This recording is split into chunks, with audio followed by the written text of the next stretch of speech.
Hello friends, cooking with Seema's કિચનમાં તમારું સ્વાગત છે। આજે મારી નવી રેસીપી છે શ્રીખંડ, જે એકદમ સરસ બહાર માર્કેટનો પણ તમે ભૂલી જશો એવો ઘરે તમે શ્રીખંડ બનાવીને ખાઈ શકો છો। તો આપ જોઈ શકો છો કે જોવામાં જ કેટલો સરસ શ્રીખંડ બને છે, ખાવામાં પણ એટલો જ ટેસ્ટી બને છે। અને આજે આપણે બનાવીશું રોઝ ફ્લેવરનો શ્રીખંડ, જે બનાવવો સાવ સહેલો। તો મારી ચેનલ કુકિંગ વિથ સીમાસ કિચનને લાઇક, શેર ને સબસ્ક્રાઈબ કરજો અને બેલ આઇકન પર ટિક કરજો। તો ચાલો કરીએ આપણી રેસીપી। જેના માટે મેં સાંજે દહીંનું જામણ નાખીને અડધી ચમચીમાં દૂધ મેળવી દીધું હતું। દહીંથી તમે જામણ મેળવજો દૂધમાં, ખૂબ જ સરસ થશે। અને દહીં પણ એકદમ મોડું કરવાનું, એટલે 2 ટીપા જેટલું આપણે દહીં લેવાનું। અને ત્યારબાદ મેં કોટનનો રૂમાલ લઈ લીધો છે, નીચે જારો રાખ્યો છે, જે રાખીને આપણે આ દહીંમાં આપણું જે એક્સ્ટ્રા પાણી હશે તે આપણે પહેલાં નિતારી લેશું।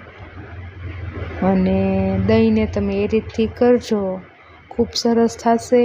દહીં આપણું હોય એ પ્રમાણે આપણે 1 થી 2 ટીપા જેટલું લેવાનું। અને દહીં પણ એકદમ સરસ મોડું એવું મારું બન્યું છે। શ્રીખંડમાં જેટલું દહીં મોડું હશે એટલે તમારે ખાંડનો ઉપયોગ ઓછો કરવો પડશે।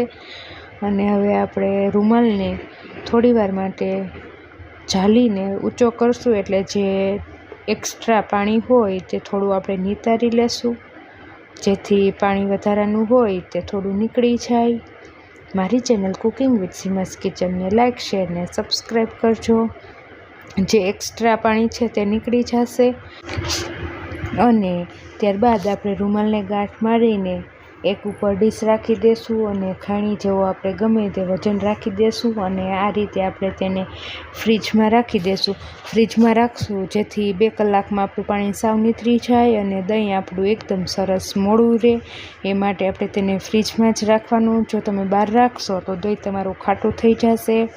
તો હવે આપ જોઈ શકો છો કે એકદમ સરસ જે દહીંનો માવો કે લચકો કે એકદમ સરસ પાણી નીતરી ગયું છે અને શ્રીખંડ બનાવવા માટેનો પરફેક્ટ માવો તૈયાર છે દહીંનો।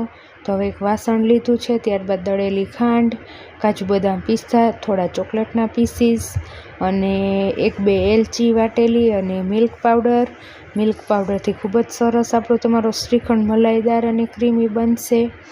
અને ત્યારબાદ આપણે હવે તેમાં થોડો અડધો મિલ્ક પાવડર નાખીશું, જરૂર પડે એ પ્રમાણે આપણે શરૂઆતમાં 2 કે 3 ચમચી જેટલી દળેલી ખાંડ નાખીશું। અને પછી આપણે એકદમ સરસ રીતે મિક્સ કરીશું। અને અમારી પાસે રોઝ ફ્લેવરનું શરબત પડ્યું હતું, હું તે નાખવાની છું શ્રીખંડમાં, એટલે હું રોઝ ફ્લેવરનો કરવાની છું શ્રીખંડ। અને હવે વાસણમાં લઈ આપણે એક જ ડાયરેક્શનમાં સરખી રીતે આપણે બધી જ વસ્તુને મિક્સ કરી દેશું અને હલાવશું, જેથી આપણો શ્રીખંડ એકદમ સરસ ક્રીમી એવો બનીને તૈયાર થઈ જશે। મારી ચેનલ કુકિંગ વિથ સીમાસ કિચનને લાઇક, શેર અને સબસ્ક્રાઈબ કરજો, બેલ આઇકન પર ટિક કરજો, જેથી ન્યૂ વિડીયોની રેસીપી મળતી રહે। તો હવે આપણે આપણા શ્રીખંડને એક જ બાજુ એકદમ સરસ રીતે હલાવશું, જેથી આપણું શ્રીખંડ જેમ ક્રીમી અને મલાઈદાર બનશે એમ જ ખાવામાં તમે ભૂલી જશો કે આ શ્રીખંડ બહારનો છે કે ઘરનો। બહાર કરતાં પણ સુપર ટેસ્ટી એવો શ્રીખંડ બનીને તૈયાર થઈ જાય છે। અને ત્યારબાદ ફરી આપણે તેમાં 2 ચમચી જેટલી પાછી ખાંડ નાખીશું અને ગળપણ તમારે જોઈએ એ પ્રમાણે તમારે ગળ્યું મોળું કરવાનું। અને એલચીનો પાવડર આપણે જે વાટેલી છે 2 તે નાખીશું તેમાં। અને આપણા જે મિક્સ કાજુ બદામ ને કિસમિસ જે ડ્રાયફ્રૂટ્સ છે તે આપણે નાખી દઈશું। અને ફરી આપણે 2 થી 3 મિનિટ જેટલો આપણે શ્રીખંડને સરખી રીતે મિક્સ કરશું, 5-1 મિનિટ જેવું હલાવવાનું, એટલે તમને આઈડિયા આવી જ જશે કે હવે આ આપણું શ્રીખંડ છે એકદમ સરસ શ્રીખંડના ફોર્મમાં આવી જશે અને એકદમ સરસ ક્રીમી, જોતાં જ તમને ખબર પડી જશે અને મલાઈદાર બને છે। મિલ્ક પાવડર નાખવાનો, મિલ્ક પાવડરથી ખૂબ જ ટેસ્ટી એવો શ્રીખંડ તમારો બનશે। જો એક જ ડાયરેક્શનમાં ને આપ જોઈ શકો છો કે પહેલાં કરતાં એકદમ સરસ આપણો શ્રીખંડ ફેટાઈ ગયો છે અને એકદમ સરસ થઈ ગયો છે. અને તમે જુઓ આપણે આપણા વિસ્કલમાં લઈ અને નીચે ન પડે એટલે એકદમ સરસ આપણો શ્રીખંડ તૈયાર થઈ જાય. અને ત્યારબાદ હું 1 ચમચી મેં અત્યારે લીધો રોઝ ફ્લેવરનું શરબત, અને મારે જરૂર પડશે તો હું હજી વધારે પણ 1 થી 1.5 ચમચી જેટલું નાખીશ. મને જરૂર લાગે છે એટલે એને નાખીને આપણે સરખી રીતે મિક્સ કરી દઈશું. મને જરૂર લાગી એટલે મેં વધારે હજી 1 ચમચી જેટલું લીધું. અને ફરી આપણે આપણા શ્રીખંડને હલાવીશું, જેથી આપણો જે રોઝ ફ્લેવરનું આપણે સિરપ લીધી છે એકદમ સરસ મિક્સ થઈ જાય આપણા શ્રીખંડમાં.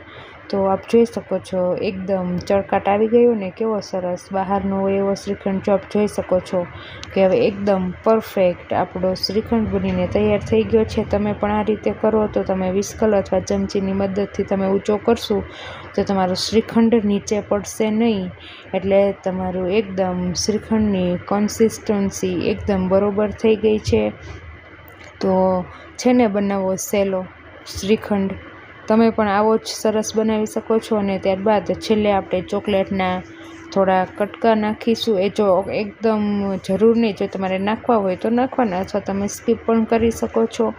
અને ફરી મિક્સ કરીને હલાવી લેશું આપણે.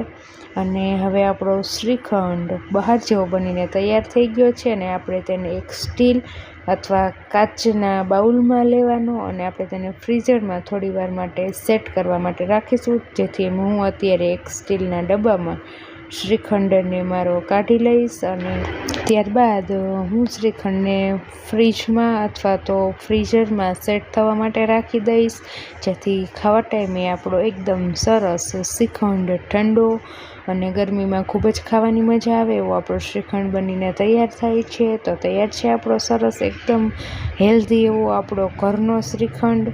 તો આપ જોઈ શકો છો કે બન્યો છે ને એકદમ સરસ, બહારનો હોય તેવો, અરે બહાર કરતાં પણ સરસ, એકદમ શુદ્ધ, અને તમારી હાથે તમે પણ બનાવી શકો છો.